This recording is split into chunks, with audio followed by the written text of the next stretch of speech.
سنتان دست ده باشد هر که دانست مرد ره باشد.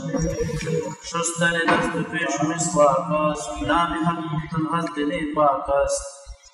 مزمزه مسح گوش و استنجا مسیح پر را شستن اعضا. نیز انگشت پای را نیز ہوا خبیرہ نیز نیز نہ نیز انگشت پای را تخلیل سنت عمل مصطفیٰ بہترین. بعض تقدیر لحیہ استنشاق تمی جملہ را علی الاطلاق.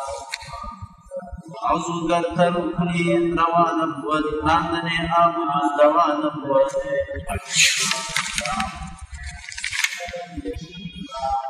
اب یہ کہتے ہیں کہ فصل دوم در سنت ہائے وضو. یہ فارسی میں جب جمع بناتے ہیں نا جمع تو اس لفظ مصدر کے ساتھ یا وہ جو لفظ مفرد ہوتا ہے اس کے ساتھ ہائے لگا دیتے ہیں جمع ہو جاتا ہے. تو سنت کی جمع فارسی میں کیا ہے؟ سنت ہائے. عربی تو آپ سنن کہہ دیں گے نا لیکن فارسی میں سنت ہائے بہت ساری سنت ہے. اس لیے فصل دوم در سنت ہائے وضو وضو کے سنتوں کے بیان. کہتے ہیں سنت آپ دہ باش. وضو کے سنتیں کتنی ہیں؟ 10 ہے. آپ 10 مانے آپ 10 مانے وضو 10 باشا 10 باشا. ہر کی دانست مرد راہ باشا جو اس کو پہچان لے گا وہ صراط مستقیم والا مرد ہوگا. جو اس کو پہچان لے گا مرد راہ باشا راستے والا مرد ہوگا. کیا مطلب؟ یعنی صراط مستقیم والا مرد سیدھے راستے پر چلنے والا بندہ ہوگا. آئیشو میں وہ 10 کون کون سی ہیں بھائی؟ کہتے شستن دست پیش و مسواک. پہلے ہاتھ دھونا شستن دست پیش.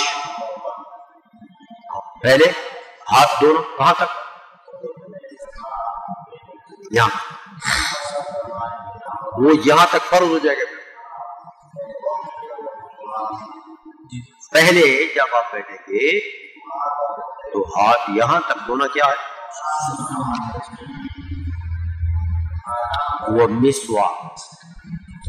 دوم سنت کیا ہے؟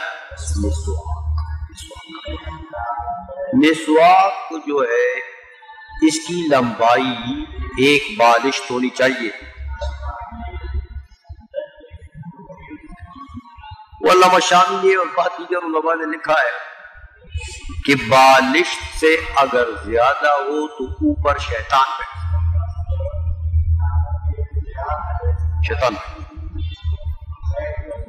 اور بالشت سے کم ہو تو سنت کے خلاف. اس لیے مسواک جو ہے 1 بالشت کے برابر ہونا چاہیے. موٹائی میں یہ انگلی یا یہ انگلی دونوں میں سے کسی ایک کے برابر ہونا چاہیے. زیادہ موٹا سوٹا بھی نہ ہو. سوٹا بھی منہ میں مارنا اچھا نہیں ہے. بعض لوگ بہت موٹا رکھتے ہیں. یہ تبلیغ نہیں. اتنا سوٹا جو ہے وہ ادھر رکھا ہوگا. وہ بیچاروں کو سنت کا پتہ نہیں ہے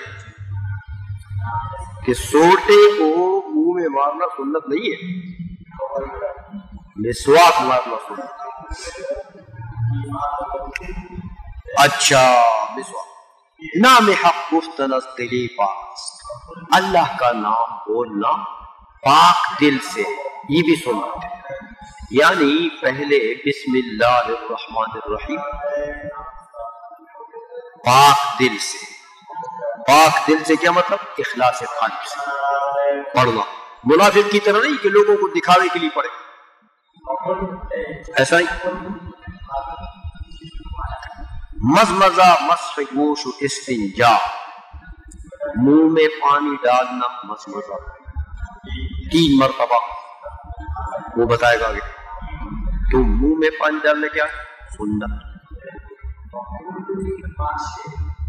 مسح گوش، کانوں کو مسح کرنا،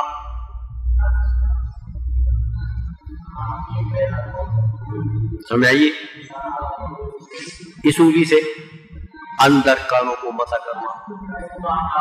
یہ جو ہے نا یہ کہ ان میں ایسا پانی پہنچا، اور انگوٹھوں کے اس سے اس کے ظاہر کو مسح کرنا.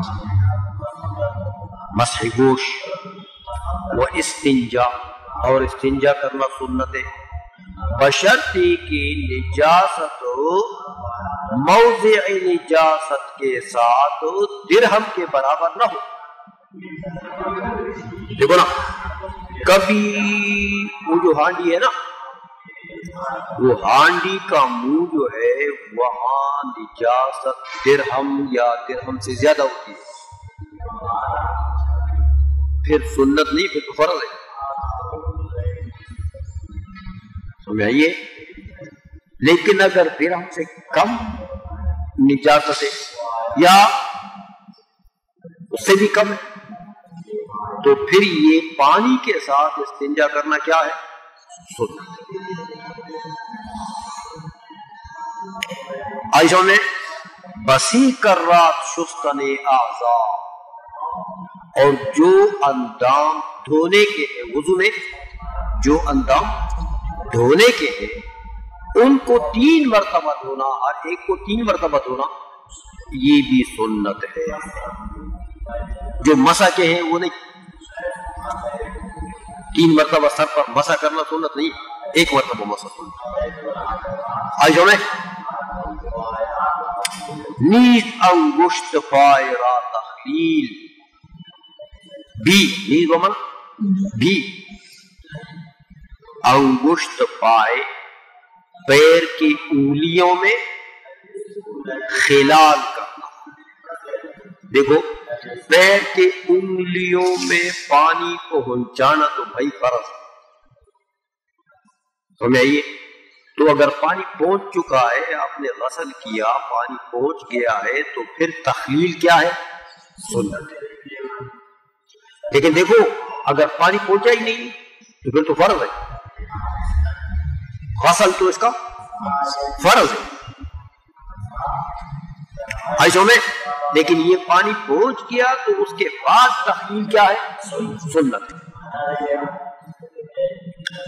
سنت آمد سے مصطفیٰ بے قیل، یہ خلال جو ہے یہ سنت آیا ہے حضور نبی کریم صلی اللہ علیہ وسلم سے بے قیل، بغیر کسی قیل و قال کے. یہ بس ایک بات ہے کہ یہ سنت ہے بدون اختلاف کے.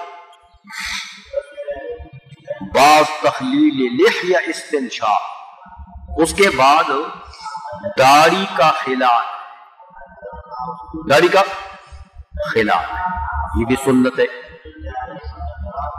دیکھو، داڑھی اگر ہلکی ہے تو پھر تو چمڑے کو پانی پہنچانا پڑے. ہلکی داڑھی ہے جیسے یہ مولوی کی ہے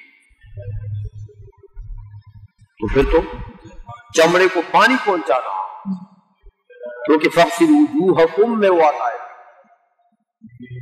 لیکن اگر داڑھی گھنی ہے جیسے حضرت عمر کی داڑھی، گنجان داڑھی، گنجان، تو اب دھو تو لے، غسل تو کرے منہ کا، کوشش کرے کہ پانی پہنچ جائے، سمجھ آئیے. لیکن پھر بھی کہ غسل میں پانی بہا دیا پھر بھی داڑھی کا خلال کیا فرض تو ادا ہو جائے گا نا وہ غسل سے، سمجھ آئیے. لیکن غسل کے بعد پھر داڑھی کا خلال پھر بھی سنت ہے. اگرچہ انسان کو یہ اطمینان ہو کہ میرے اس کو چمڑے کو پانی پہنچ گیا تو خلال پھر بھی سنت ہے. سمجھائیے. استنشاق کہتے ہیں ناک میں پانی چڑھانا. تو یہ بھی سنت ہے. کہتے ہیں بھائی یہ سنتیں میں نے بیان کر دی ہیں. گفتمی جملہ علی الاطلاق، یہ ساری میں نے بیان کر دی علی الاطلاق. سنتیں میں نے بیان کر دی. علماء کا جہاں اختلاف ہے اس اختلاف کو میں نے نہیں چھیڑا، کیونکہ یہ کتاب مختصر ہے. تو اب اس میں اختلافات علماء کو بیان کرنا یہ اس کا مقام نہیں. یا میں نے علی الاطلاق بس بیان کر یہ سنت ہے یہ سنت ہے. کسی کا اختلاف ہے ہوگا لیکن وہ میں نہیں بیان کرتا. آئے میں اچھا عضو گر ترکنی روان کو ودو راندنے آپ جس روان کو ودو. کہتے دھونے والے جو اعضاء، غسل والے اعضاء، وہاں اگر تم نے صرف پانی پہنچا دیا، ایک اس کو پانی پہنچا دیا، جیسے تیل نہیں پہنچاتے لوگ لگا غڑول کی، تیل لگانا، ایسا اگر تم نے پانی پہنچا دیا تیل کی طرف تو صرف اصابت الماء سے کام نہیں بنے. اصابت الماء تو مسا ہے، اصابت الماء غسل نہیں ہے. غسل میں تو تقطیر الماء کہ چند قطرے بھی گر جائیں، قطرے بھی. اس لیے کہتے ہیں وضو کا ترکنی روان. اگر اندام کو تم نے گیلا کر دیا، غسل والا اندام ہے اور تم نے اس کو صرف گیلا کر دیا تو روان ہوا، جائز نہیں ہوگا. یعنی اس سے غسل ادا نہیں ہوگا. راندنے آپ روان ہو، پانی کا جاری ہونا، پانی کی روانگی کے علاوہ اس کا کوئی علاج نہیں، کوئی دوائی نہیں. غسل کی دوائی کیا ہے؟ پانی جاری، پانی بہانا، تو پانی بہ جائے، کچھ خطرات گر جائے، اس کا یہی علاج ہے، یہی دوائی ہے اس کی. غسل ہو گیا.